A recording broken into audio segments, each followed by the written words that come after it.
Shout out to G-Man Boxing.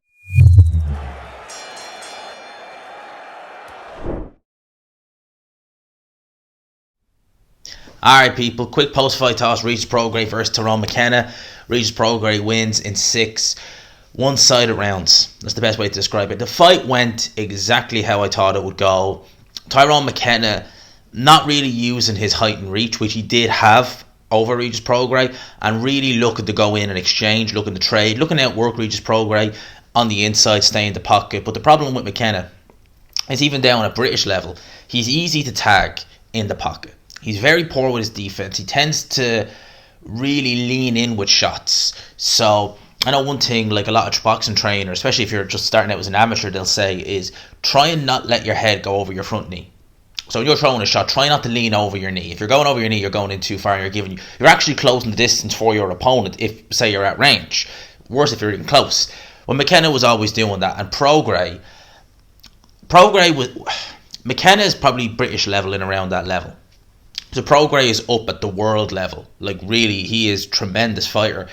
If you want to take Josh Taylor and move him up to 147, you got to say Prograis is the next best. You know, him or Ramirez, it's really touch and go. I personally would have Prograis number 1. So you're talking about, at this stage, you're talking about right now, consensus number 1, number 2, 140 pounder in the world against Tyrone Mckenna. So he was always going to look good.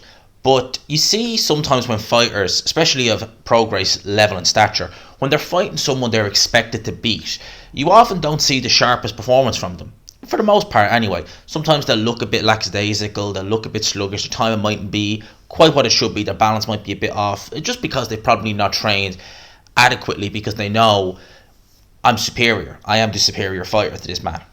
But Prograis' timing and his shot selection, his balance, everything looked very good. I was actually very impressed with how calm Prograis looked in there. It did get a little bit, he got a little bit lackadaisical in like the 4th and 5th round, specifically the 5th round, where Mckenna probably had his best round from the fight in that round, where some of the shots Mckenna was landing, there were shots that Prograis would have evaded earlier on. He just kind of, he was evading some of them, but some of them were getting through. There was not much sting on them, and I guess he kind of felt like I can afford to maybe take a few extra risk and maybe get hit with a couple of shots from Mckenna, because McKenna's not noted as a big puncher. I think he only has about 5 or 6 stoppages in all his fights, in all his victories. So I'd say Prograis was like, this guy doesn't have much power, so if he tags me, I'm not gonna be running the risk of being buzzed or something like that.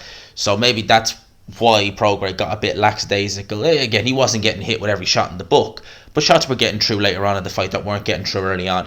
The second round was a round in which Regis Prograis, for me, looked $1 million, and I'm very surprised he didn't get Mckenna out of there. And credit to Ron Mckenna for hanging on in that round, because he took a hell of a beating in that round specifically. Mckenna when he wants to box at range, he's not terrible, but he has a very lazy jab. He's a very lazy jab. He doesn't really tend to use it an awful lot, and he used it in the second round, and Regis Prograis was able to come over that jab, over the lazy jab, with his left hand, and it put Tyrone Mckenna down. It was a heavy knockdown.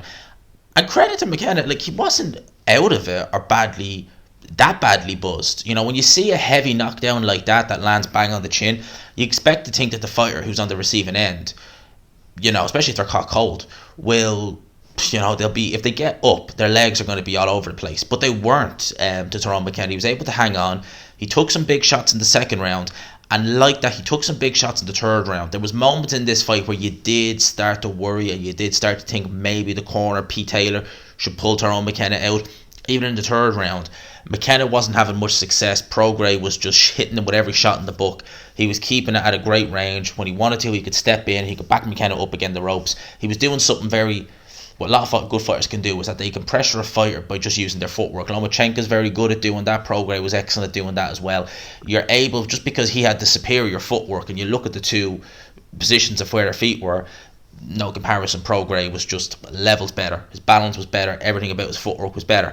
So he was able to get Mckenna up against the ropes without even doing that, just purely having the superior footwork. And when he was doing that, he was opening up. He was landing a lot of shots, hitting him with hooks, uppercuts on the inside. When he swapped it up to the body, again, looked very good, was banging Tyrone Mckenna's body very badly, and Mckenna, he was taking, around about the 4th round, is when it was kind of getting a bit kind of hard to watch. McKenna ended up getting cut above the eye. Although to his credit, Prograis ended up with a bloody nose as well. I actually thought that was blood from McKenna. It wasn't. It was actually a bloody nose on Prograis' end.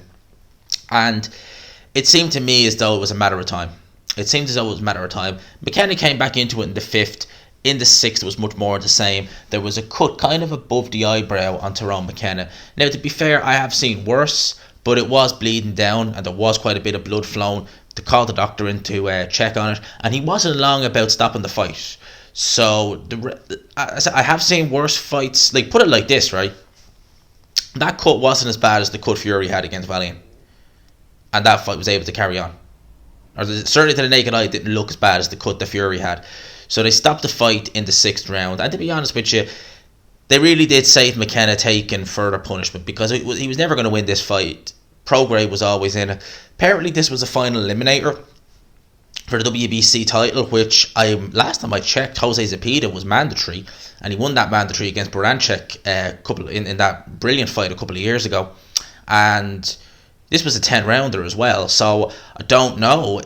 I was under the impression that certainly a final eliminator is a 12-rounder, not a 10-rounder, unless the WBC have changed the rules, which they always do. Someone might want to correct me on that. But just going off the fight, thoughts on Probellum and Eurosport. Well, they had a show on last night. John O'Carroll headlined that, and I actually think it's alright. You know, obviously it's in Dubai, it's in a tennis kind of arena, and there is a lot of empty seats still. But in terms of just the sheer quality, the production value, it gets an okay from me. I think Jim White is okay as a presenter. Not really someone who's done much boxing presenting, if indeed any. You know, I'd more associate him with Talksport and Sky, but I'm content Radio Raheem is also interviewing them. I like this Probellum. I have to say, I think they're going places, and I quite like it. I quite like the setup they have. So that's my thoughts on this. Let me know your thoughts in the comments below. Hope you liked the video. If you could, smash the like button, hit subscribe if you haven't already. For now, lads and lassies, I'll talk to you. Peace.